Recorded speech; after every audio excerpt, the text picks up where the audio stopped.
your favorite storyline in this tournament right now? Man, one of the favorite, we talked about it earlier today, John, but Cinderella, she tripped on the way up the steps to this first weekend. And here's the thing. What do you want at the NCAA tournament? We all love 4 or 5 upsets. That's all well and good during that first couple of days. That's what we want. A couple of upsets. What do we want in the second weekend? We want the big dogs to go against big dogs. That's how I feel.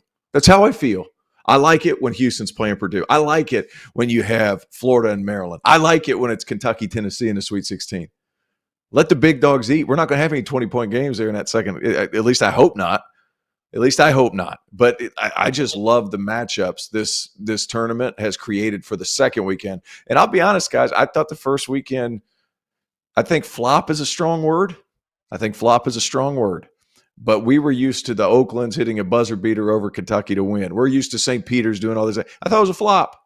I thought there's a lot of good basketball, but pretty chalky, pretty fun, but pretty chalky. I think this second weekend is going to be a lot of fun.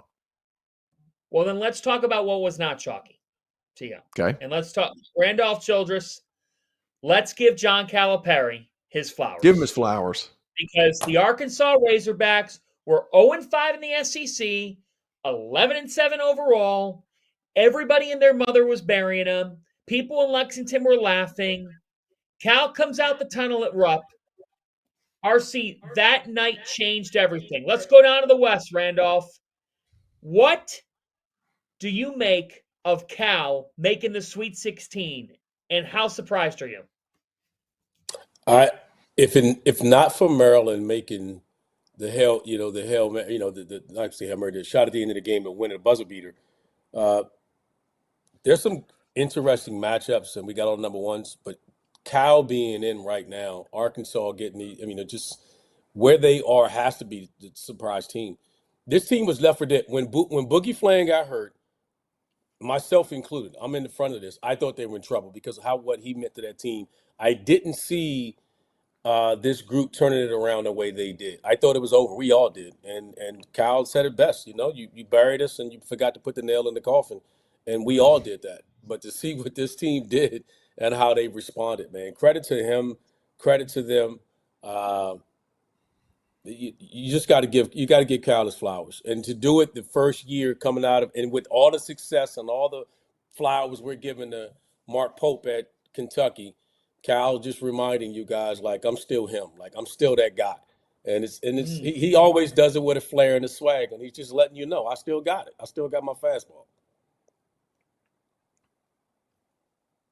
Man, I mean, it's fascinating, T.O., to see this man who a year ago loses to Jack Golke in the first weekend of the NCAA tournament, then has an awkward sit-down with Mitch Barnhart in which they say, we're friends. Everything's fine. It wasn't fine. He gets up, he takes the Tyson chicken money, he goes down to Arkansas. We're all like, well, yeah, but are we actually going to see change? He said the other night, I'm not changing. I'm 66. I'm in the Sweet 16. And to do it against Rick Pitino and that St. John's team that was 31-4 heading into the game. Now I ask you, can this magical run continue against Texas Tech?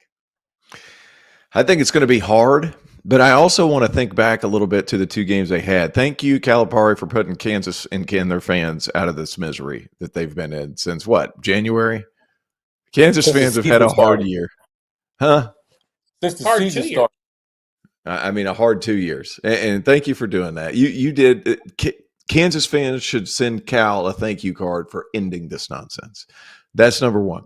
Number two, I thought the matchup with Pitino was kind of perfect, to be honest with you. And I talked about this earlier today with Fanta and Doster, Randolph, but, Pitino wants to take you out of offense. Calipari just wants to go. And he just wants to play anyway. It was he just wants to play anyway. I thought it played right into his hands. Like Arkansas's defense or St. John's defense, willing to spread out, take care of the passing lanes, willing to get up and pressure the ball. What does that do to DJ Wagner? That dude can get downhill now. He's got his flaws, but he can get downhill. Boogie Flan, same thing. He can get downhill. And I think we forgot how athletic and big Arkansas's front court was. I think that's been something that people have kind of just let go by the wayside. But like, they're big, they're athletic, and I think it really played into their hands.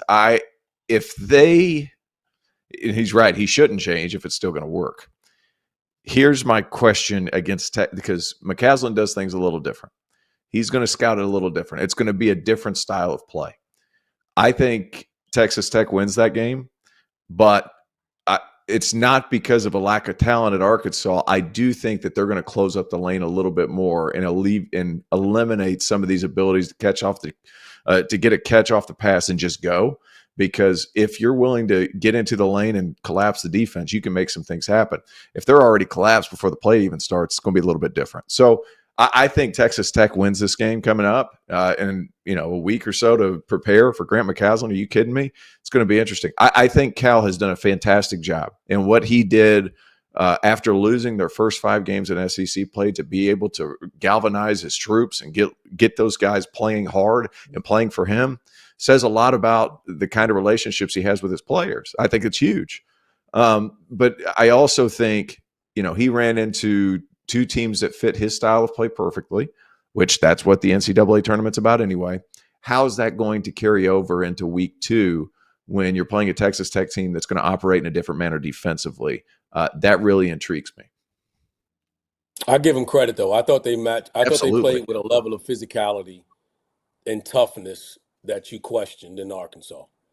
You questioned that about them, and they met St. John and was like, we're going to meet you at your level of physicality. You're not going to punk us. You're not going to be the tougher team.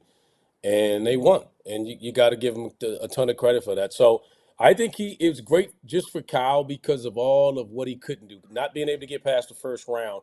All you kept hearing about was it was time and it was his reason for going. I thought he put a ton of pressure on Mark Pope in Kentucky to get to the Sweet 16, them having won earlier in the day. Is how I felt about the game. I thought it would have been, if Kentucky had not won that game and Kyle had the stage in the Sweet 16 to himself and Kentucky was at home, oh my God. It would have gave him like the ultimate moment in that aspect. But I do think their season comes to an end against Texas Tech. I think Texas Tech moves on. Yeah. But Cal's done a great job without going too far. Like, I think Cal's done a great job too. Just managing that team. No question. Yeah, no question.